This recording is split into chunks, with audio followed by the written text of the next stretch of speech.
Polres Jakarta Selatan juga memeriksa Ketua Kelompok Relawan Jokowi Solidaritas Merah Putih Sylvester Matutina. Sylvester diperiksa terkait laporan tudingan ijazah palsu Jokowi yang dilayangkan Peradi Bersatu ke Polres Jakarta Selatan. Sylvester mengaku dipanggil untuk mengklarifikasi laporan Peradi Bersatu terhadap Roy Suryo CS terkait tudingan ijazah palsu Jokowi.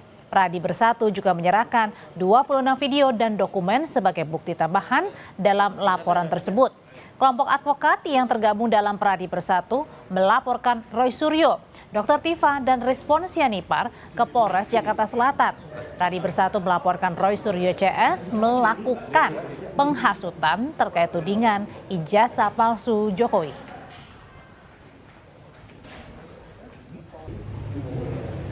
Agenda hari ini saya dipanggil untuk melakukan klarifikasi atas pelaporan dari Peradi Bersatu terhadap Roy Suryo CS dalam hal ijazah palsu yang dituduhkan ke Pak Jokowi.